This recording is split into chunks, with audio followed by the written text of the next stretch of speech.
Yeah, what's going on, people? Welcome back to the channel. We are back this morning. It is Wednesday, the 27th of March, 2024.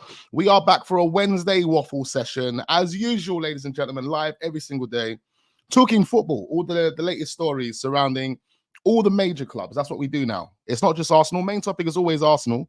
Main topic of discussion has to be Arsenal. We support Arsenal over here. We love Arsenal Football Club. We love Arsenal Football Club. We've got big games coming up on Sunday. Oh my God, I'm looking forward to that one, ladies and gentlemen. I can't wait. I can't wait. Cheers to the real ones in the building, the coffee gang.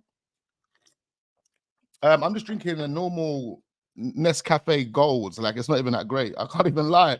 I run out of the latte, but I need to top up on the latte. Do comment down below. Let me know what you're drinking. Are you drinking water? I mean, water's probably the best thing to be drinking right now anyway, to be fair. I think I need a bit more of that. This coffee is dehydrating me. Big up all the real ones in the building, though. We appreciate every single one of you. We're going to be looking at a number of things. Viktor Gyökeres is happening. It does look like it's happening, ladies and gentlemen. It does look like it is happening. I am gassed to see this one. He looks designed. I said it to the guys in the WhatsApp group. He looks designed for Martin Odegaard. He looks similar to Martin Odegaard. They've got a similar look. I think it's that Eastern European type look, that Norwegian, Swedish type look, that model look. That's the best way to put it. The model look. But I think, you know, with the way Gyökeres plays, Martin Odegaard will cook, and he will cook under Martin Odegaard. Can you imagine the amount of assists that he would get with a player like Gyökeres in front of him? It would be mad. We're going to be touching on Gyökeres. Don't go anywhere. Nico Williams' priority, according to some of the publications out there. I think it's Charles Watts. I think he's saying that Nico Williams is the priority for Arsenal going into the window. Of course, we've been told that Arsenal want to sign a right winger to give Saka a run for his money. And Nico Williams could be the answer. Is he going to be the answer? Is he the player that a lot of us believe he is? I think he's improved over the past couple of years. One question mark I had over Nico Williams was end products. I think you guys will remember. But watching him recently, I think he's overcome that. I think his end product is there. I think he's providing so much more in the final third. It'll be interesting to see him in this system. Nico Williams to Arsenal. Is it a priority? We're going to touch on that. Man United and Liverpool, new manager plans. Oh my God. I don't know what's going on with these football clubs. Are they going to make the right decisions? This is extremely, extremely interesting. Liverpool, Man United's going for an overhaul.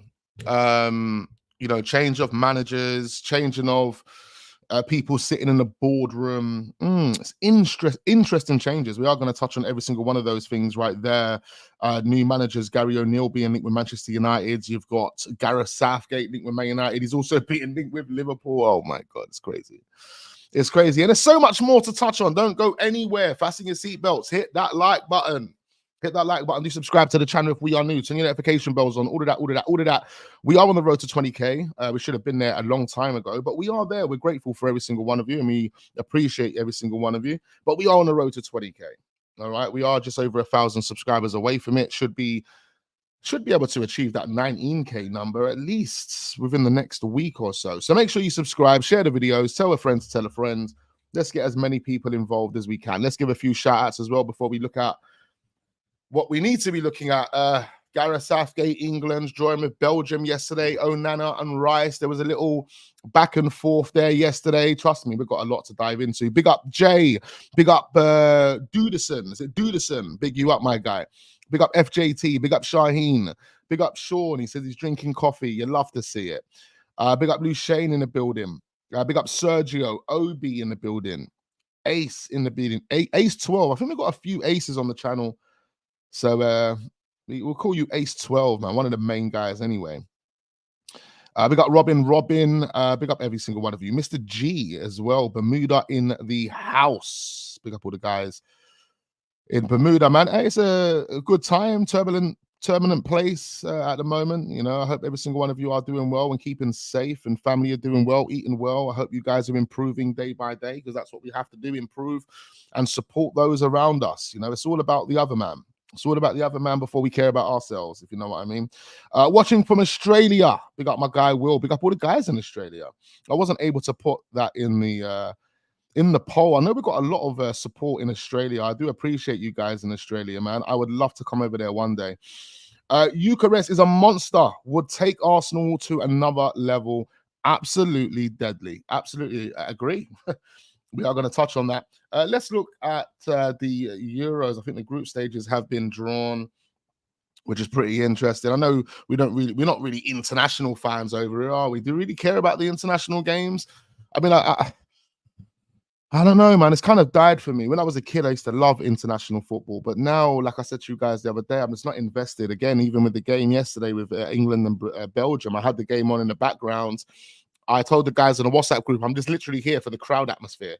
I've just got it on in the background. I'm doing whatever I'm doing. I'm here for the crowd atmosphere, plus the commentators here keeping me up to date with what's going on. I wasn't really invested into the game yesterday.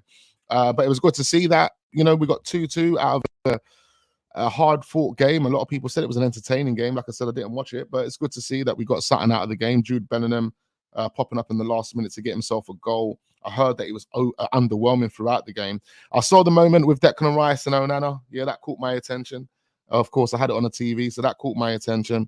I didn't know what was going on there. We obviously will touch on that, and I want to get your thoughts and opinions on it as well. But the groups have been drawn for the Euro 2024. And we probably will do watch-alongs for these games as well. I want to start doing watch-alongs. Even if the audience and the viewership isn't high on those streams, I will still continue to do them. But for big games, I wanted to do it for important games, not just religiously doing watch-alongs. I'm not on all that. But anyway, Group A, we've got Germany, Scotland, Hungary, Switzerland. Interesting group. Germany look like they're going to take that group, but you can never rub off Switzerland. They've got Xhaka, they've got they've got a few dons over in Switzerland, so they can make it happen. And you've got Group B, Spain, Croatia, Italy, and Albania. Well, we got the Albanians. Yes, the Albanians, man. They're good people, them. Good people, them they are.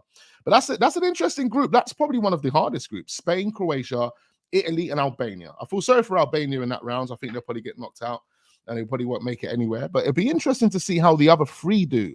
Spain, Croatia, and Italy. Croatia got a good team. They're a team that work hard. They don't give up. They've got spirit. They've got fight. And they've got individual quality there. Spain and Italy, obviously, they go without saying. We know how qualified they are, but that's an interesting group. Then you got Group C, Slovenia, Denmark, Serbia, and England. Now, this should be an easy group for England, to be quite fair. Serbia, we know what the Serbians are like. They got Milenkovic Savic. They got Dusan Vlahovic. Oh my God, we're going to see Dusan turn up on England. Yeah. All right. Hey, I'm looking forward to that. I'm actually looking forward to that, ladies and gentlemen. Dusan turning up on England. That's interesting. Then you got Denmark, another team that can't be written off. Decent players there. I'm not too sure who their star man is. Is it still Ericsson? I don't know. But Slovenia, probably the weakest link in that group, and England being the strongest link. Then you've got Group D, Poland, Netherlands, Austria, and France. That's another interesting group. Big up Kivior, turning up yesterday. I have to give a round of applause to Kivior, Big up Kivior. Big up Kivior. My Don Kivior. Okay? Because Kivior has been showing and proving for the past, 3-4 months. He's not getting a lot of credit. Some people are giving him credit. People that are doing the eye test understand what he's doing. They're giving him the credit. But he definitely deserves a round of applause, Kivior. He is just transformed into a totally different player. Made that left-back position at Arsenal his own, playing with confidence. His defensive qualities are there. I remember when we signed him, I actually said Kivior has a lot of potential. I can see this one working. After 6-7 months, I was questioning it because I thought, how long do we have to wait? How long do we have to wait? Same with Fabio Vieira. How long do we have to wait? But now Kivior's there. Kivior, my guy, my Polish brother. Hey, I love Kivior. Big up my guy Kivior, making it happen at Arsenal, and he's probably going to go on to be one of the greatest centre backs in our history, bruv. With the way he will continue with that trajectory, I swear down. Anyway, Netherlands, Austria, France is an interesting group for Poland. Netherlands and France obviously being the two favourites. France probably being the main favourite there. But it'll be interesting to see. And then you've got Belgium, Slovakia, Romania, and the Ukraine. The Ukraine have made it. Damn, the Ukraine have made it. Yeah, Zinchenko is gassed. He is definitely gassed right now.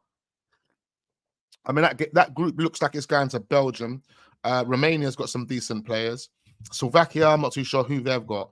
Ukraine, obviously, Mudryk, Zinchenko. They've got a few 1 or 2 players. Might be a team to obviously keep an eye on. And then you've got Turkey, Georgia. Georgia, another one that made it through. I'm sure you guys see the reaction to the Georgia players making it through. They were dancing, man, like Havertz, skanking up in the dressing room. I'm sure you, man, see the vibes.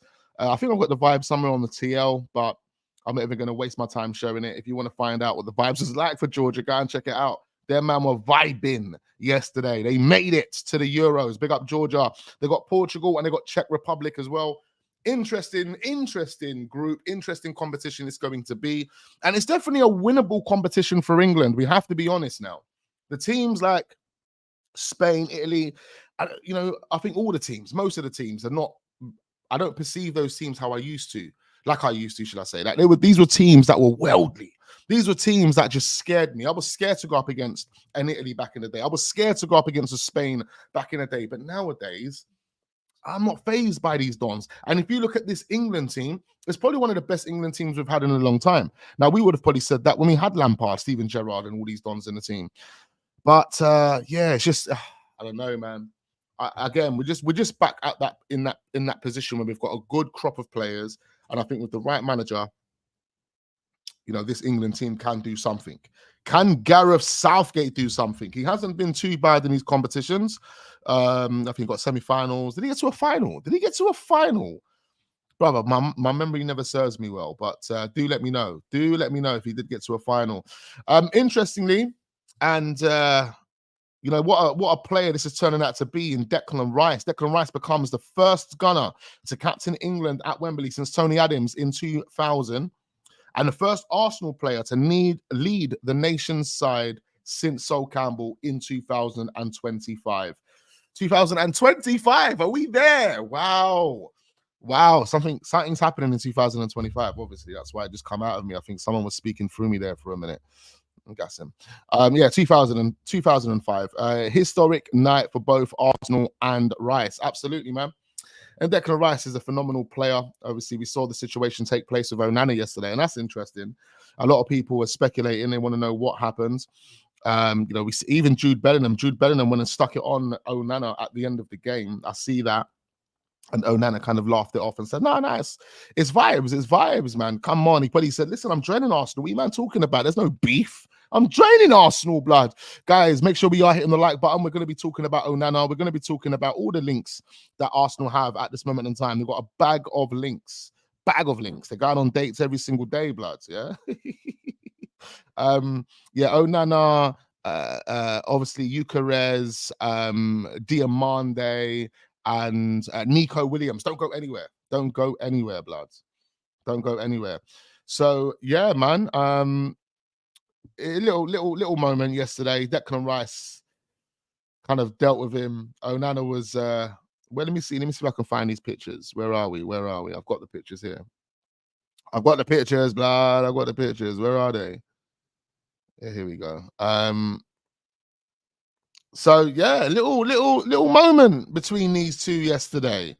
And I was just thinking, what's going on? I want you guys to comment down below. Let me know your thoughts on what was going on. I'm going to run through some of these comments now, yeah? We got my guy A9 in the building. Group B is disgusting. France and Germany beat England, says Shaheen. I mean, they've both got quality, but I think England's got a good enough team to win, bro. Every single one of those players fit. Come on, man. Look at that starting 11. That's a solid starting 11, bro. Solid. The way there. Cabarats, it's a mad one. His name's a password. Oh, man. Big you up, Isaac. Man, I appreciate you each and every time. What's good, Wax? I speak carefully of the great Gareth Southgate as we're talking about Man United's potential gaffer. Hopefully that will happen for them and we will be there. Singapore represent. Big up all the guys in Singapore. We appreciate you. We are global. Ladies and gentlemen. Big up all the guys in Singapore. We appreciate you. Big up Snapshot Studios. I see you guys, man. Onana played real good yesterday. I agree. Well, it's hard for me to agree because I didn't watch the game, but based on what other people's opinions were, I agree. You're losing the Euros. Listen, I'm not really bothered, to be quite fair. I am really not bothered about if I say Arsenal, if England go to the final, get knocked out of the group stages, I don't really care. If they get knocked out of the group stages, I'm sure there'll be problems nationwide. But yeah, this is the situation, head to head. Onana's got a stush face, trying to tell him something. Declan Rice is like, blood, shut up. Maybe they're acting. Maybe this is acting. Maybe they said, you're coming to Arsenal. And Ona's like, yeah, but I'm fucking coming to Arsenal, cuz. Remember acting? Remember Zinchenko and Declan Rice? Remember when Zinchenko grabbed Declan and said, I watched that back yesterday, and he fully did say, you joining, right? You joining. And Declan Rice was like, nodded his head to whatever he said. And this could be the same thing, but totally, man's just acting it out. He's like, yeah, you joining, cuz. He's like, yeah, I'm joining. I'm just gassing, man. It's Wednesday. It is Wednesday vibes. Wednesday waffle session, ladies and gentlemen. Make sure we're hitting the like button. I appreciate every single one of you in the building. But yeah, man. Interesting. What do you guys think was being said between these two yesterday? Does anyone have a Scooby-Doo on what was being said between these two yesterday? I want to get your takes on this. Who we got in here? It's moving all slow on my end, man. Onana is rubbish. Leave him at Everton. You didn't include Canada in your list of your fans where they're watching. Big up Leona Eyes. I do apologize, man. Big up all the Canadians, man. We're global.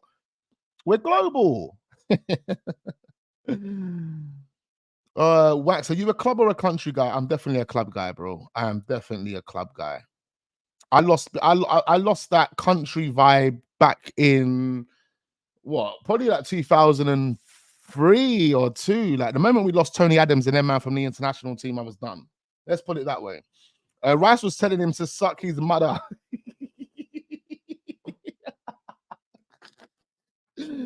Oh man. FJT says I'm not Canadian. I know you're not, but there's Canadians in the building, my guy. Come on, we appreciate the whole planet.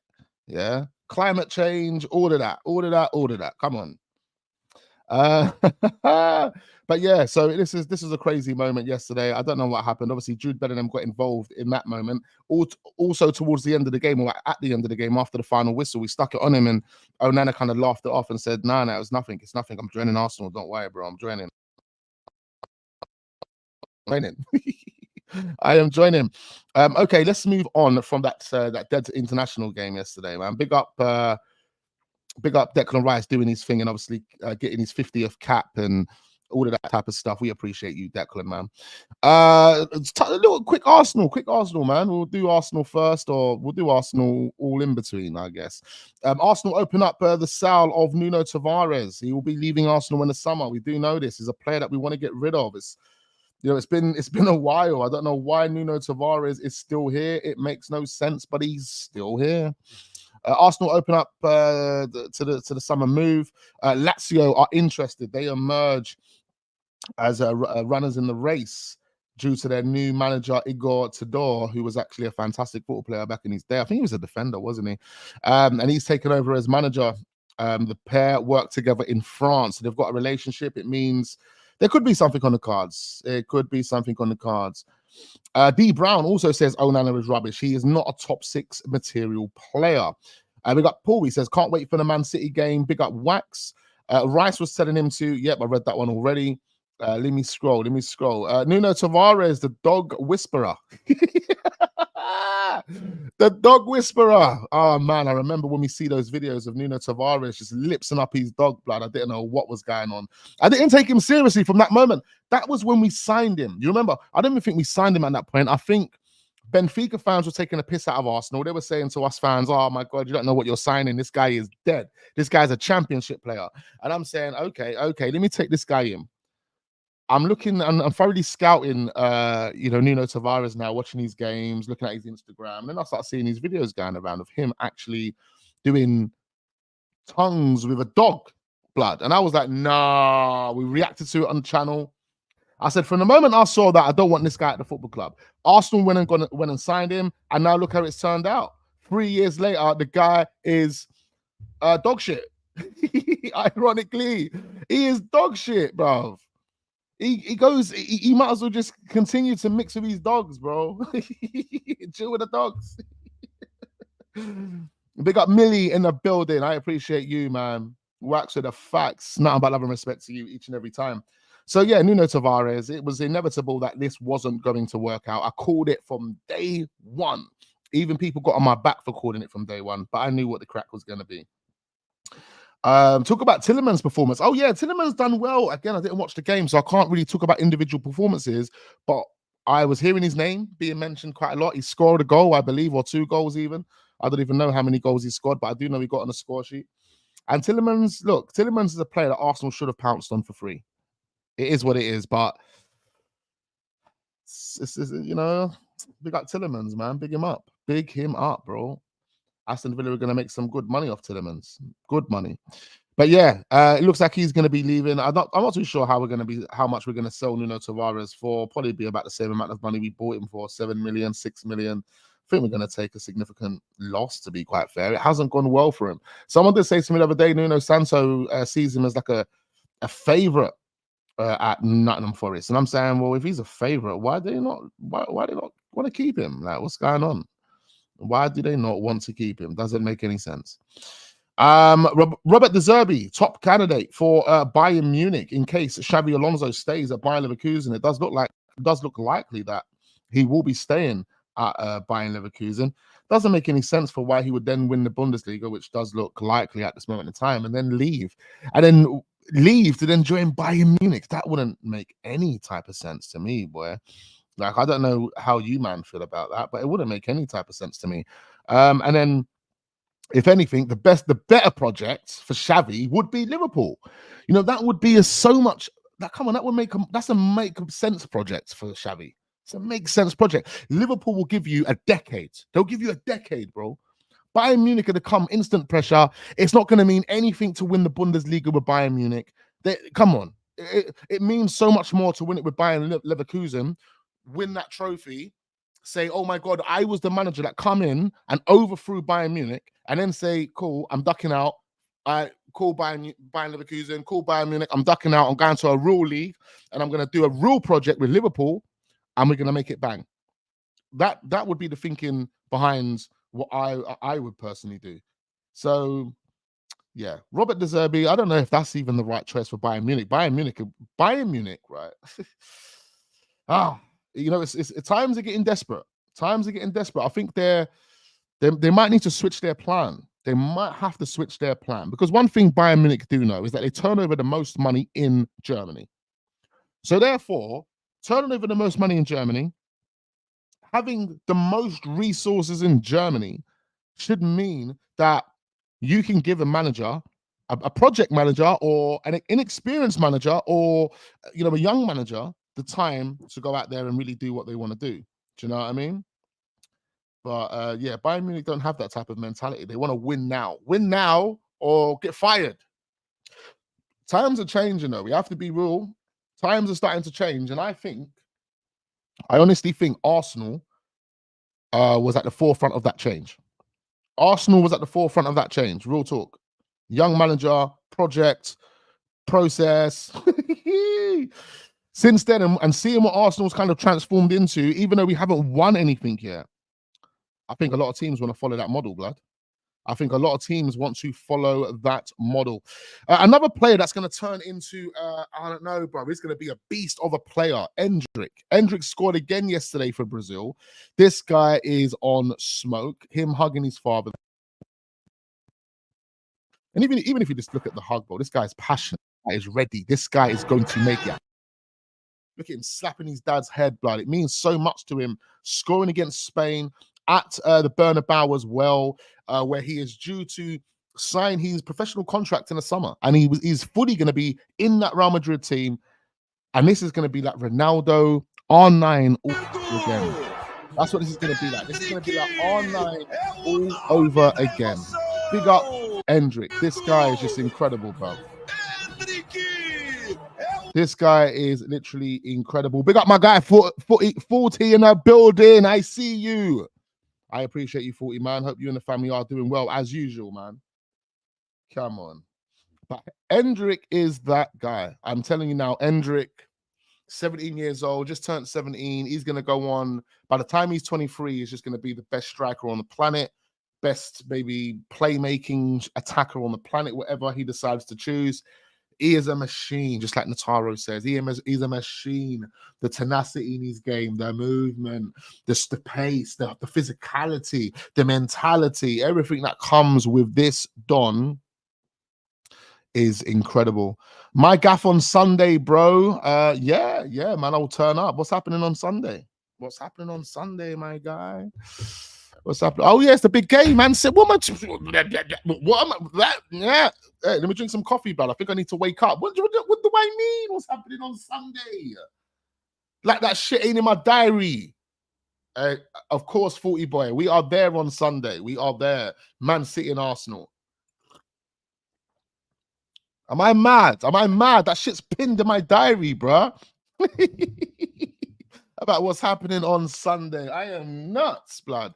Anyway, I'm definitely there. It's going to be an interesting game. Hopefully, Arsenal make it happen. Talking about Man City, I mean, they've had a few injuries. Kyle Walker, John Stones.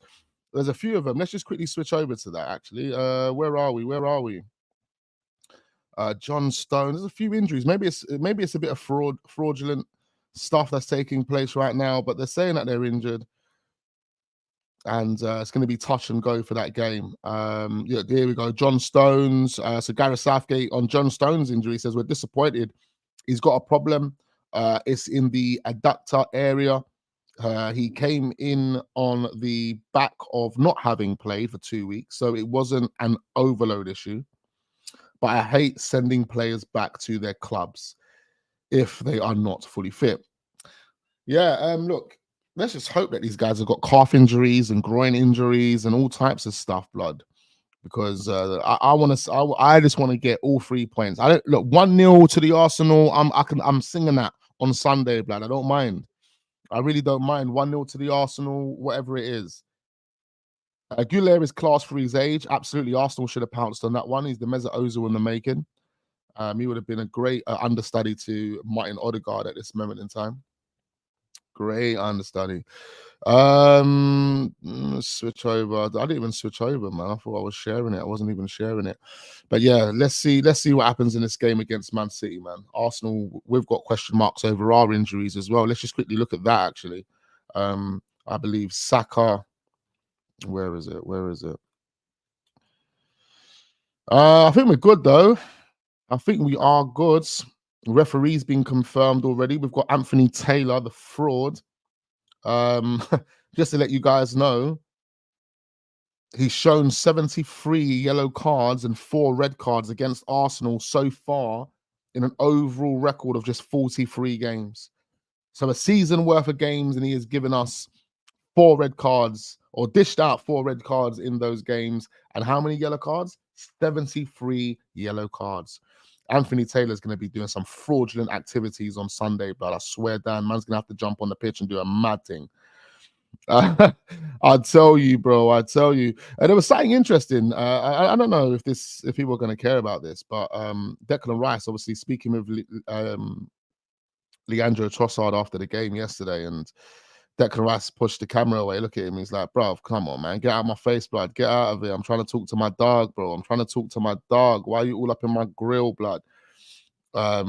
Maybe they were talking about Onana. Maybe it's like, yeah, man, talk to your boy Onana, man. Come on, Trossard. He's meant to be joining us, and he's moving like a dickhead, fam. Maybe. Maybe. All right, let's switch over and talk about, what was I going to talk about first? I wanted to touch on something before I spoke about these fraudulent rivals. Totally forgot where I was at, man. Totally forgot where I was at, lads. Look at that. Look at that. Giroud looks like he is moving over to the MLS. Giroud is moving over to the MLS. Oh, yeah, we were talking about injuries. I wanted to look at Arsenal's injury record, or injuries currently. And everything seems good anyway. I think everyone's going to be fully fit, bro. We've got no problems. This is interesting. Kay Abdo's boyfriend, Malik Scott, has threatened Jamie Carragher. Jamie Carragher. If he makes Kate upset, he says, and I have a serious problem. There was something that he mentioned the other day about loyalty, and this was very, very cheeky. But there was on this, I think it was this day. This day, we obviously saw this. I think we reacted to this, where Jamie Carragher actually said something cheekily to Kate, basically about loyalty. And I think he kind of indirected that she wasn't being loyal to her partner. I think that's what he was more or less saying. But her husband basically says, and for some mad reason, I thought she was having a relationship with Henri behind the closed doors, but no. She's got a man, she's got a boyfriend, not even a husband, boyfriend, Malik Scott. don't even know who the Don is, but he looks like a guy that you don't want to get in a ring with because he'll probably punch off your face, yeah? He says, listen, Jamie, if you make Kate upset, then I have a serious problem. And he'll get a call from me, blood, yeah? And if he doesn't pick up my phone call, listen, I'm going to be turning up in a physical manner. A man started talking deep, boy. Jamie Carragher doesn't want to go and talk to Kate again after that, blood. He doesn't want to get on the wrong side of her again after that. That is so funny. I can't believe it. Jamie Carragher, you know, the fraud, spitting at people outside his window. You remember when he done that? He spat at a girl. Is it a girl that he spat at? He wound down his window on the motorway and spat at someone. That is disgusting. Johan says he's a few minutes behind. No worries, my buddy. Big up Tope in the building. All these better man. Big up Nataro. Big up Abdullah. I see you guys, man. Onana just seems mid, says Tope. Anthony Taylor is a bum, says Afo. Wax, I'm worried about Martinelli. Yeah, I'm actually, that's very, very true. You know, I'm worried about Martinelli. Big up my guy, G Navas. I'm actually worried about Martinelli as well, you know, because we got told he had a little cut. He's missed about 3 games since then. It's pretty weird, isn't it? Pretty weird. I don't know what's going on there. Don't know what's going on. All right, let's move on to these fraudulent fraudulent rivals before we talk about Arsenal transfers and all of that lovely stuff. Make sure we are hitting that like button. Let's get over 100 likes on this video. We have been achieving well over 100 likes on each video that we've been doing for the past couple of weeks, so we appreciate you guys, man. Let's start with Manchester United. Manchester United, these fraudulent guys. We got the Man United fans in the building. Let me know. Let yourself be heard right now. I need to know how you're feeling about your football club. Manchester United, Gareth Southgate, Gary O'Neill. They got I don't know. It's like they've got a feeling, they've got some sort of vibe for the G man them, you know. Gary O'Neill, Gareth Southgate. I don't know. They want a real G in the building, isn't it? Well, they want a real G in the building. They want Gary O'Neill. This is interesting, you know, because how do people feel about Gary O'Neill as a manager? Now, as a player, I know Gary O'Neill wasn't one of the best players, but I liked Gary O'Neill as a player. He was a good number 10, number 8, could play on the right wing. He was a good player, man. But Gary O'Neill as a manager at Manchester United, how does that work? I mean, you know, looking at the decisions that Manchester United and Liverpool are making right now, Liverpool have brought back people like Edwards, right? They brought back Edwards. Now, Edwards has got a great CV, as we do know. We looked at it a few weeks ago when we was kind of covering his return, and you know, he has been instrumental in Liverpool's growth over the past couple of years. So that makes sense to bring him back to the football club. They've brought other people back. We still don't know who Liverpool are going to sign as the manager. There's actually talks right now in the media to say Gareth Southgate. I mean, it's Liverpool problems, Arsenal, it's Man United problems, but it was, as a football fan, a neutral football fan, you'd think, "Rah, man, that would be a dickhead thing." Like as a putting myself in those shoes, bro. I'm not accepting Gary O'Neill at Manchester United. I'm not accepting Gareth Southgate at Manchester United or at Liverpool. But I want to know what your thoughts are on this. Gary O'Neill has had opportunities as a manager, managed Bournemouth, and currently manages Wolves. He prevented Bournemouth from getting relegated. He's actually done a good job for Wolves since he's taken over there. And that was kind of surprising, actually, because I thought they've got a lot of foreign players, a lot of Portuguese-speaking players over there at Wolves. And I thought that might be a stumbling block for a traditional English manager. You know, them way there, who's kind of old school, and you know, you can see him. He's young and he's still got, you know, you can tell Gary O'Neill's an intelligent manager. His system, his style, he's got a good style of play. Utilizes players for the strengths that they have, and that's one of the reasons why they've been able to thrive and get the results that they've got with Bournemouth and with Wolves as well. You know, he's made certain players for Wolves do way better than they've ever done whilst being at Wolves. Look at what he's helped with Pedro Neto. Pedro Neto is on fire, even though he's still got those still injured. I think he's injured now and he's going to be out. But, you know, under Gary O'Neill, Pedro Neto has looked fucking, pardon my language, sorry. He's looked phenomenal. He looked phenomenal, you know. But is Gary O'Neill the man to manage egos? Is he a man to manage big finances? Is he a man to manage a big club like Manchester United? I'm not too sure, bro. I'm not too sure, man. You know? But then for a man like Gary O'Neill, you know, when does he, like, how does he get that chance to prove himself, you know? I feel like he's done a good job with Bournemouth and Wolves, but, you know, with the finances that come with those clubs and everything that comes to those clubs, there's a ceiling. And unfortunately for Gary O'Neill, no matter how good he is, there's a ceiling. And when you reach that ceiling, that's it. You can't go beyond the ceiling. You're stuck on it like a chandelier. You ain't going anywhere. Yeah. The only way he's going to get beyond that is by moving to a bigger club to prove himself with better players, with a bigger budget, and so on and so forth. So it's interesting. It's interesting. But it does say here that Manchester United want talks with Gary O'Neill over a role as potential new coach at Old Trafford. Sir Jim Radcliffe eyes a shock swoop,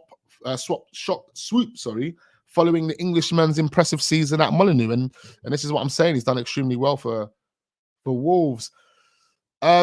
But Manchester United are not just looking at Gary O'Neill. Of course, they're also looking at Gareth Southgate. And what is also interesting and what's actually alarming, what is truly alarming with this is it's not just looking at Gareth Southgate. It's not just looking at Gareth Southgate. It's actually bringing in the whole coaching team, the whole entire England coaching team. Manchester United want to bring in Gareth Southgate and his whole coaching team at England. Hey, Radcliffe. Hey, Radcliffe. He's on some next type of smoke, blood. They want to bring in the whole coaching team. This is mad. Sky Sports are publishing this. You got to take this as gospel. Gospel when it's Sky Sports, yeah? Gospel. You man want Southgate and the whole coaching team at England.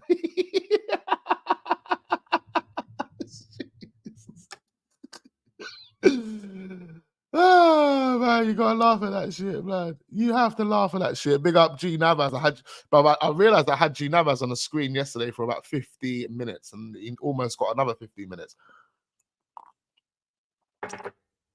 Listen, I can't believe it, bro. I can't believe it. Man United want the whole England coaching team. Southgate ball at its finest, ladies and gentlemen. Southgate's ball at its finest. Listen, this is crazy, man. I don't know. This is what I'm saying. See, Liverpool and Man United's project, I swear to you, it's one of the... It's like so many people are waiting to see how these projects unfold. I think Liverpool... We're going to switch on to Liverpool now, yeah? I think they're going to master it. I don't think Liverpool are going to F up. I think Liverpool are going to continue. I think Man United, however, I think they've got they're gonna see a storm. Yeah, they're gonna go through a proper desert storm, bruv, over there. Yeah, it's Radcliffe. Does he actually know what he's doing? I mean, if you look at Nice is his other team, right? And Nice haven't done too bad. I just want to quickly touch on Nice quickly. I just want to look at them. Nice, you know what? Nice. Nice, blood. Nice, the football club. Come on. Telling me the definition of nice. Like Nice. Where do they find themselves in the league? I'm just want to quickly I'm just doing this for my own, for context as well, right? Nice are 5th in the league. Only 5 points, so 4 points behind seconds. And Nice are actually having a decent season. And they've got decent players. He has a stake in Nice. And I thought the reason I want to look at Nice is because, you know, if Radcliffe has a major stake in Nice and, you know, Nice are doing well, there's a trajectory and they're doing well, then maybe, just maybe, he might be the answer. Maybe he might pull out the right players, make the right decisions, and hire the right people to drive this Man United bus. But when you hear these reports, Gareth Southgate and the whole England dressing room, or not dressing room, but the whole England coaching staff, it's like, what? What? So I thought, let me just look at Nice just to see how they're getting on. But look, Nice are doing well, so maybe Maybe Radcliffe does know what he's actually doing. But yeah, to want to employ Gareth Southgate in the whole of this England coaching team, yeah, that's coffin. That's coffin settings. That's put me in a box and just put me 6 feet under, mate. Anyway, let's switch over to Liverpool, because Liverpool are in a similar position. Liverpool are in a similar position, but they are looking at Gareth Southgate, and I don't think they're going to sign Gareth Southgate. But according to the Mail Sport, they are looking at Gareth Southgate, and Liverpool legends have kind of mentioned, Gareth Southgate should be a manager that joins Liverpool. So yeah, this is another questionable one, but I'm looking forward to seeing how this one works out. Like I said to you guys before, what I think the play should be for Liverpool is get Xavi Alonso. It has to be. It has to be the play. It has to be the play for Xavi Alonso as well. It makes no sense whatsoever for Xavi Alonso to win the Bundesliga with Bayern Leverkusen, leave Bayern Leverkusen to then go and join Bayern Munich. Makes no sense. Makes no sense. And it will mean nothing. It will mean nothing for Xavi Alonso to make that move.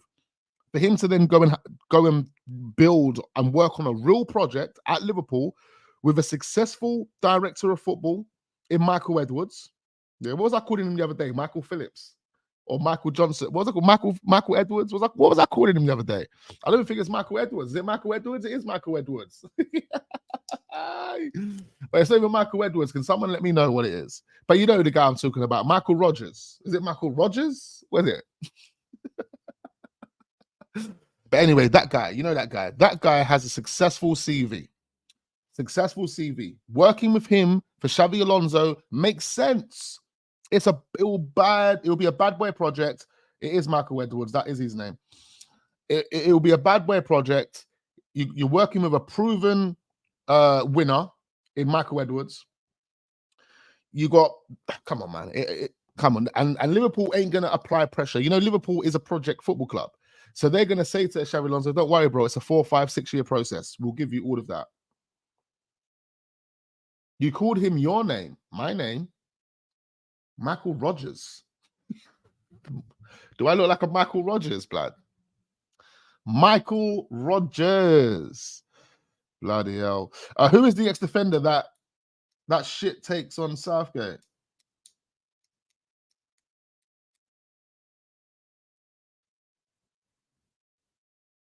You said Michael Richards. You called him your name. My name's not Michael Richards, though, bro. Michael Richards. Michael Richards. That sounds like a G, though. Sounds like a G. Michael Richards does actually sound like a G. Sounds like a man that gets it done, fam. Michael Richards. Oh, that sounds like a proper boss there. Michael Richards. I get it done. Not Mika Richards. Now, Mika Richards, that's dead. That's dead. I don't know why they called him Mika. It should have been Michael. Michael is more strong. It's an alias. It's an alias. There we go. Xavi to Liverpool is done. Just wait for the end of the season. And that's what I think the plan and the play should be for Liverpool and for Xavi. It doesn't make any sense any other way. But Gareth Southgate is being linked. And yeah, Gareth Southgate in club football. Oh, man. I think, you see, Gareth Southgate, he knows that he's not a club football man. He can't manage a football club. I'm pretty sure he tried with Middlesbrough. He tried, right? All right, cool. He's not a football club man. And I think he knows that. That's why he's hiding with England. He's hiding. And when he gets sacked from England or when he decides to leave England, Gareth Southgate won't be managing any football clubs. Because he will tarnish the little shitty legacy that he has. He doesn't even have a real legacy. But you know what? What he has with England is actually success, even though you haven't won trophies. Why? Because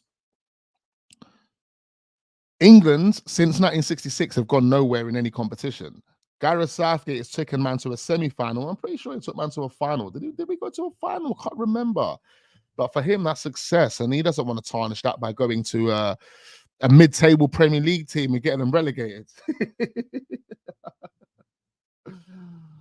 Southgate went to Middlesbrough, then he went to England under 21s, then England, having done nothing. What do these clubs see in him? Exactly. What about Michael Jackson? Yeah, that's a very strong name. Big up my guy, man. He's a legend, the king of pop, Michael Jackson, my brother. Love Michael Jackson, bad pause. Michael Edwards is not coming back to work with Southgate. He's coming back because he's going to have more control because the next manager is not a seasoned pro, aka Xavi Alonso. Yeah, he's going to have a lot of control, man, but he's successful. So that's the reasons as to why. Anyway, guys, let's switch over. Let's switch over here. So we're going to move on to some Arsenal news now. Yes. So the more Arsenal news. We got the big one. I mean, there's still things to touch on in these rival clubs, but yeah, we're gonna keep it stepping. To be quite fair, I don't really have that much time. I'm actually overdoing this. Okay, so we're gonna switch over and talk some transfers. We got my guy Kivior. Come on, appreciate you. We're gonna talk some transfers. So Mikel Birif, okay, the team that Mikel Birif is currently at, they want him on a permanent deal, ladies and gentlemen. They actually want him on a permanent deal. I said to you the other day, he could be the answer for Arsenal.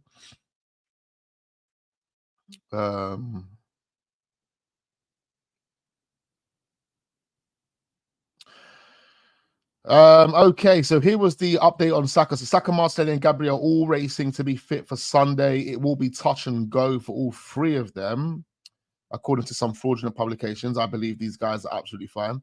Arsenal have made signing a number 9 their top priority and are showing strong interest in Viktor Gyökeres. It is believed Gyökeres is now ahead of Ivan Toney on the Gunners' shopping list after excelling in Portugal this season, and that is according to Alex Crook. But we'll touch on Gyökeres firstly, because Gyökeres is in right now, based on what's being said, seems like the one that is happening. I've seen a lot of people talking about Isak online. You ain't seen me talk about it recently. Well, I have recently, but not religiously. Anyway, I think we've done like 1 or 2 streams on Isak.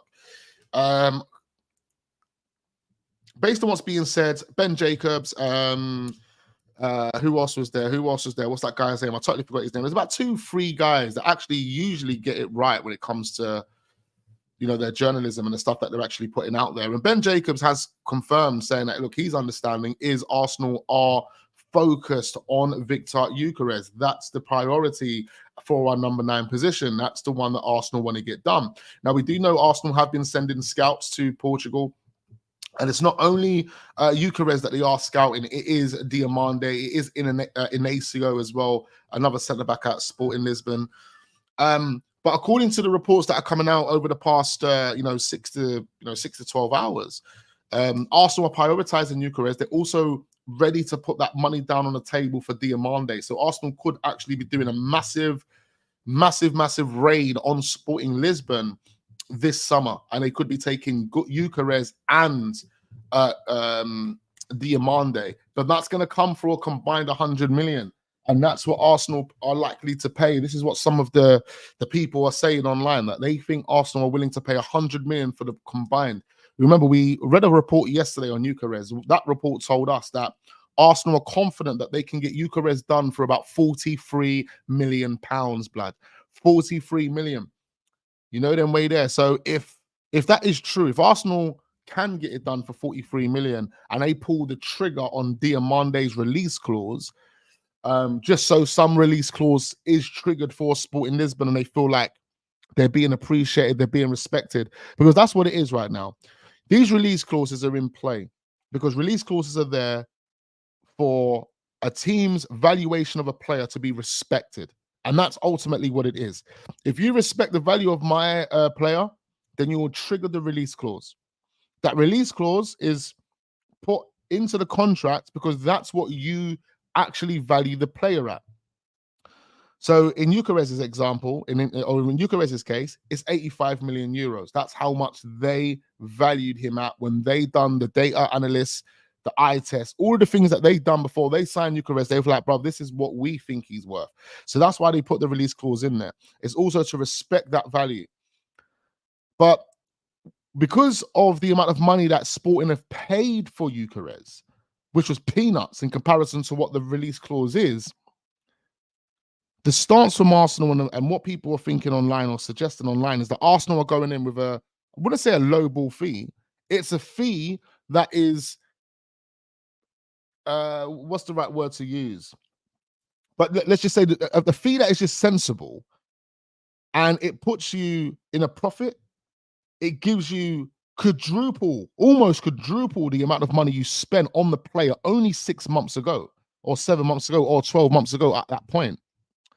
But at the same time, we don't want to disrespect you. We want to show you love and respect and appreciation. So what we'll do is we'll actually trigger the release clause of Diamande. That release clause is what, £52 million? Well, we'll trigger that release clause, but come on, with Gyökeres, we understand your stance, but come on, 45 million. It's a profit either way. You got a sick goal return. You got a sick GA return. Here's 45 million. Here's 50 million max. So I think, look, like I said to you guys the other day, see Sporting Lisbon, they will accept bids of 40 to 50 million for their top stars. They will accept it. They will accept it. But Arsenal have to obviously appreciate and respect Sporting Lisbon's stance and the value that they put on their players. So at the same time, you have to put together a plan, a strategy that works for both parties, where Sporting Lisbon don't feel like they're getting ripped off. They don't feel like they're being underappreciated, and Arsenal get both of their players for a decent amount of money. And that's what I think is going to happen. We'll trigger the release clause for the centre back, and we'll get a 40, 50 million bid accepted for Gyökeres. But yeah, that's kind of the projected play that I would put out there. That's how I'm going to pull it, and that's how I see Arsenal kind of approaching it, or trying to approach it, to get both of these deals done, if they want to get both of these deals done. With the numbers that he's putting up, I can't even be mad at them. Exactly. He's putting up crazy amounts of numbers. In fact, another fact that's come out today about Gyökeres, a data fact, is that he's won possession more times than any player in the Sporting Premier, whatever it's called, Premier. What do they call their league over there? I don't even know what they call their league, blood. Premier. I don't know. We got the Portuguese league, blood. But he's won the ball back. Imagine that.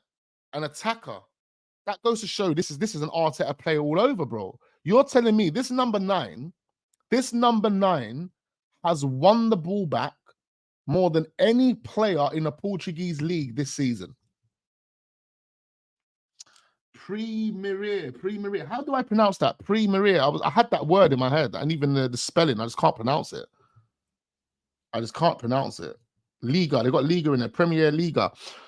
Bro, like, just deep it though. Just literally deep it for 1 minute. Gyökeres, number 9, has won the ball back more than any player in the Portuguese league. That is crazy.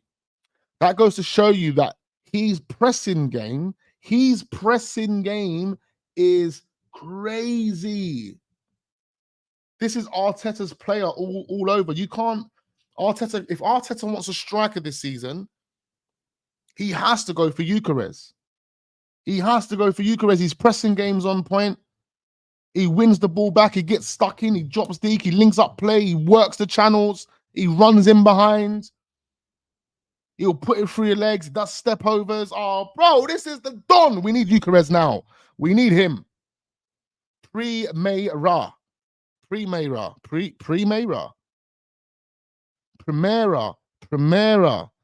Oh, Primera. Is that how I pronounce it? Primera. He put Primera. May. That's how we pronounce May in England. May. M-A-Y.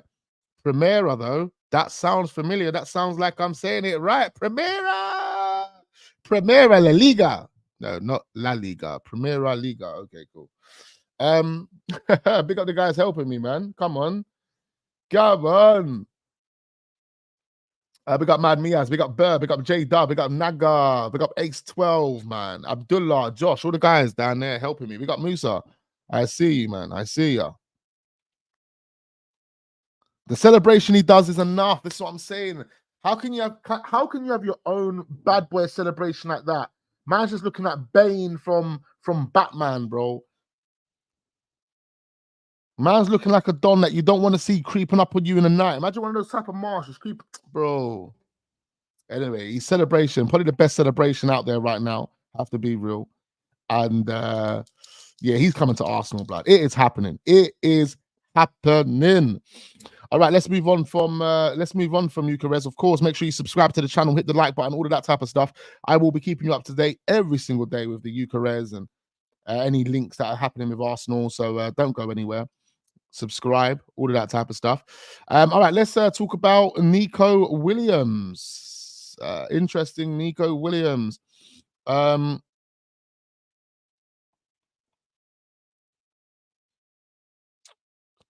Where are we, bro? Where are we? So we are being linked with Nico Williams. 50 minimum release clause he has in his contract, ladies and gentlemen. A 50 million release clause. Charles Watts breaks the news. He tells us that this is a player that Arsenal are serious about and they want to get a deal done. Charles Watts says, my understanding is that Arsenal are looking for a player who can operate in the wide positions, but I would be surprised if Donnell Malin is a genuine option.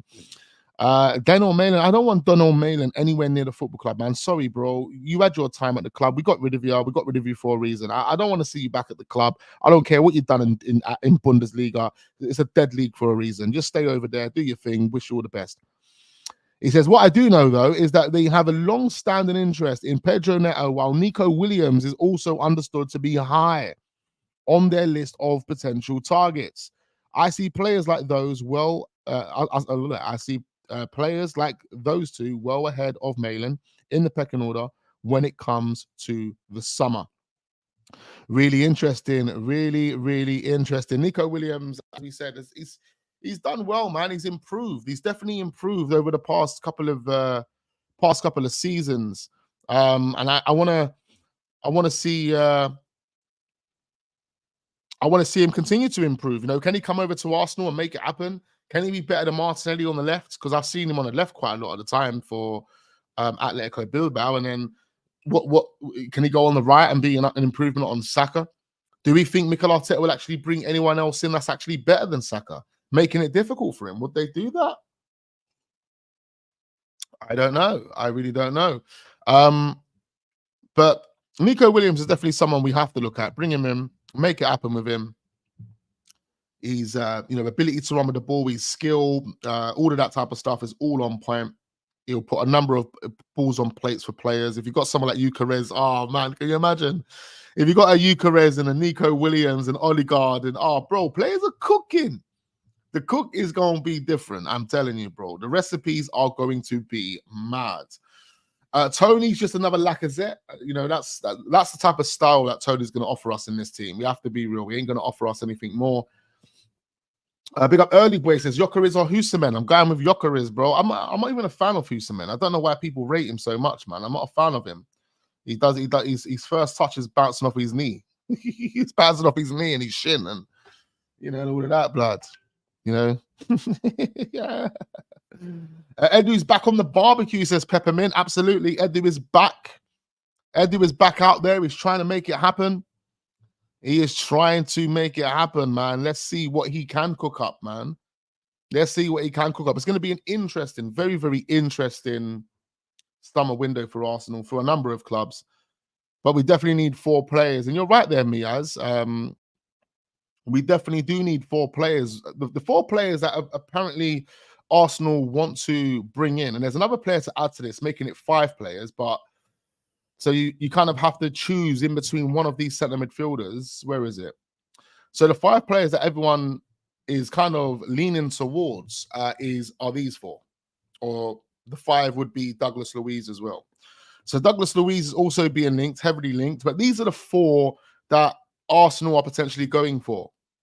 So we've got Ousmane Diomande, Amadou Onana, or Douglas Luiz, depending on which one could be a cheaper deal for Arsenal. Nico Williams, and then Viktor Gyökeres. That's the, according to Poddy, man, I've got so much coffee. You know when I drink coffee, but bare saliva. Based on what's being said by the main journos, these are the 4 players that Arsenal want to sign. These are the 4 that Arsenal want to bring in. These 4 right here on the screen. Diomande. can't even see, blood. My eyesight's bad. Amadou Onana, Nico Williams, and Viktor Gyökeres. Now, obviously, we can see a potential switch between Amadou Onana and Douglas Luiz. That's the only way that works. But these are the players that Arsenal want to bring in. We could end up with all 4 of these players and maybe 1 or 2 young players. There was a report coming out the other day to suggest that Arsenal did want to prioritize a striker, and then everyone else that was going to come in was going to be a young player. I mean, if you say young players, these could all be deemed as young players. You know, Diomande is what, 21? Onana's 21. Nico Williams is 21. Wax, your mouth is watering for more coffee. I'm telling you, bro. I swear that I've got bare saliva in my mouth right now, blood. It always happens when I drink coffee. It always happens. It is. Look, if I take another sip, I'll be like that for another 5 minutes.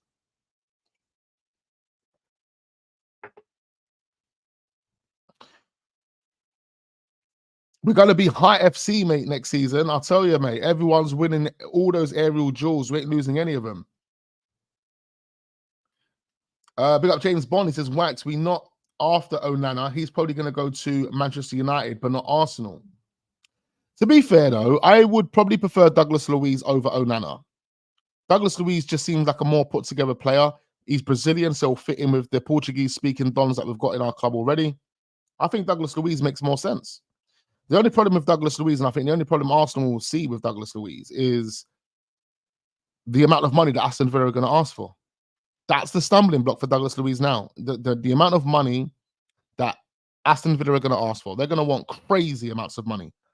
I'm hearing 100 million already. Doesn't make any sense.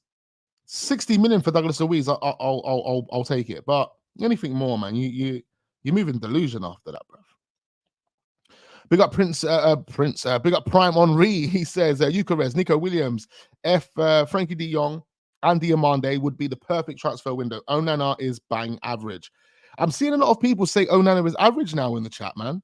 A lot of people are not really feeding Onana anymore.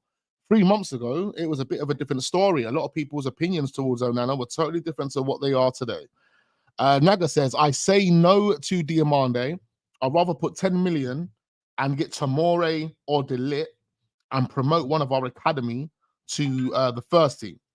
Zenny and KT gone. Get Theo Hernandez, I believe you're talking about. And that's 8. And that's 8 defenders, good squad depth. I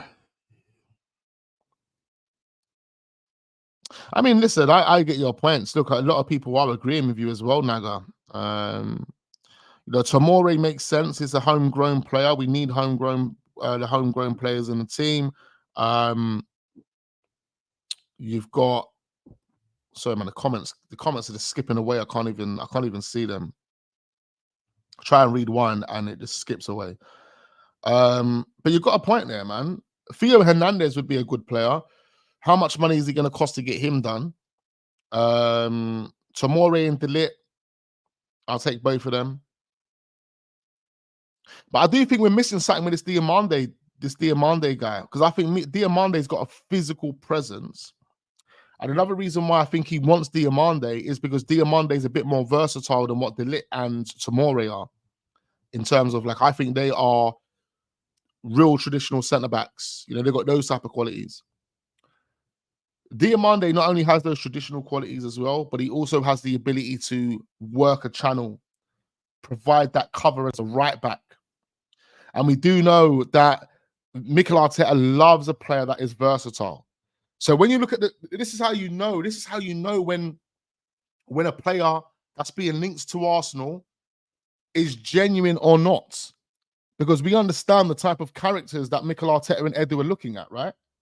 So let's just look at these 4 players on the screen at the moment.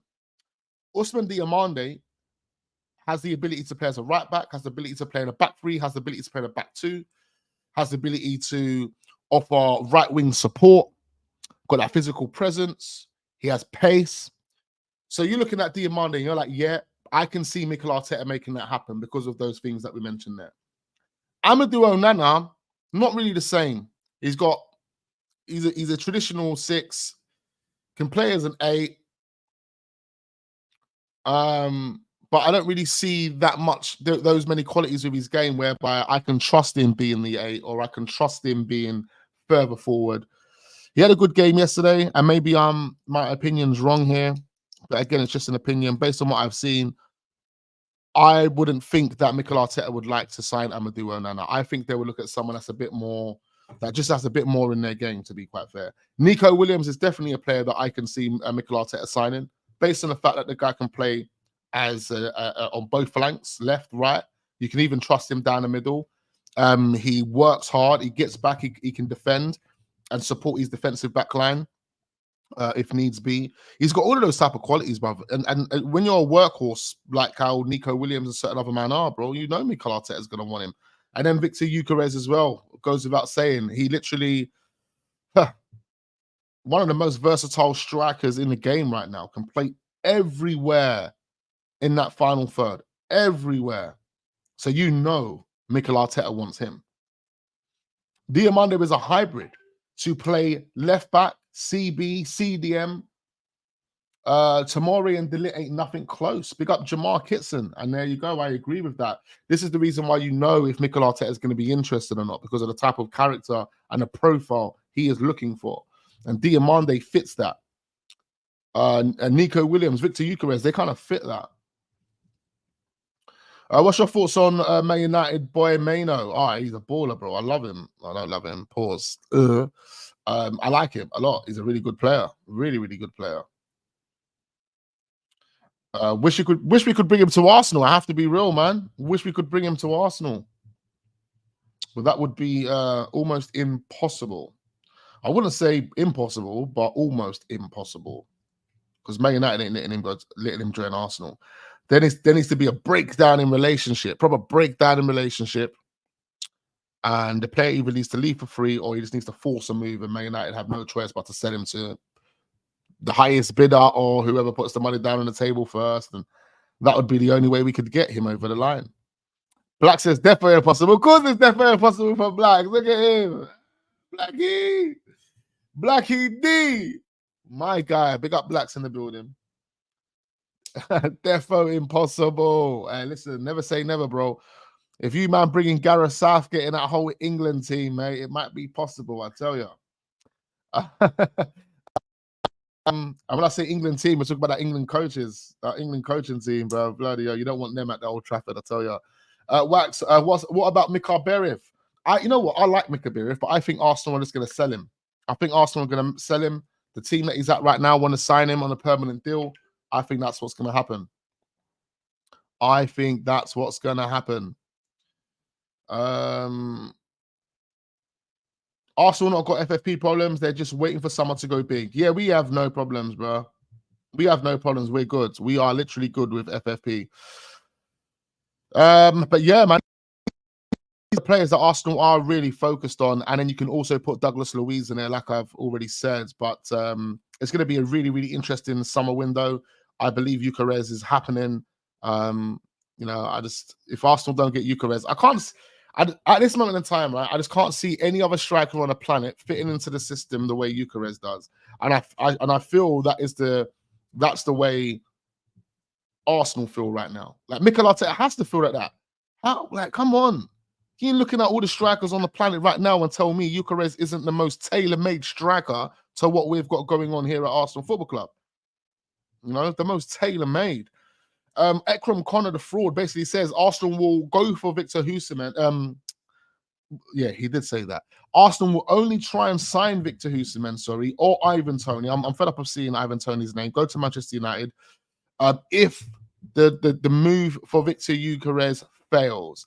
So when man's saying that, it sounds like the priority is Victor Gyökeres right now. And obviously Ekram Connor is a fraud, but it is what it is, bro. It is what it is.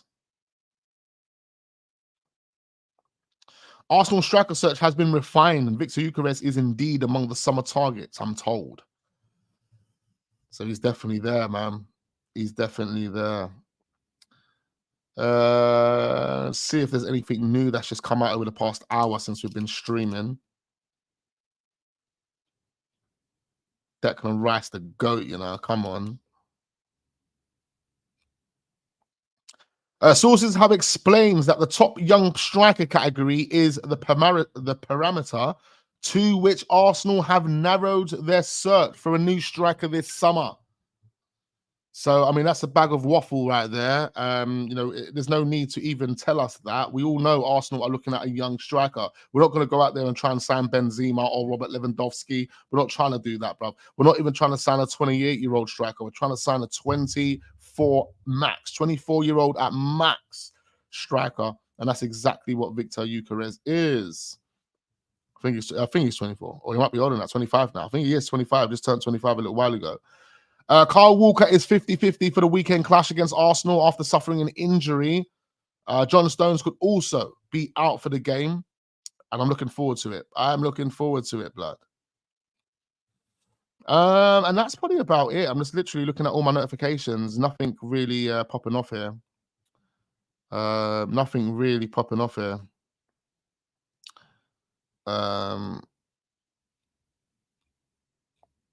Yep. It looks like we're done and dusted for the day, ladies and gentlemen. What a brunch. What a lovely brunch. What a lovely bit of brunch there. Okay, hit the like button. I'm going to read 5 comments. 5 of them. I'm reading 5 comments, and then I am out of here, ladies and gentlemen. Please hit the like button. Do subscribe. Big up all the real ones in the building. I appreciate you guys, man. The reason I want Theo is because he is the complete LB and a good defender, crossing, passing, lit quick, strong, and can invert, takes penalties and can score. He's about 50 to 60 million. Yeah, I'll take both of the Hernandez brothers, bruv. I'll take both of them, blood. More comments. Gyökeres will be 26 in June. Okay, 26. I mean, that's a good age, man. We signed Jesus at 26. It's a good age. Zinchenko 26. Big up Yardman Jamaica in the building. I appreciate you.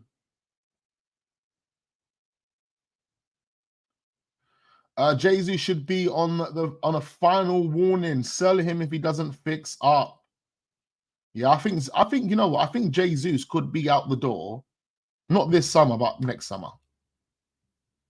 One more year of Jesus, man.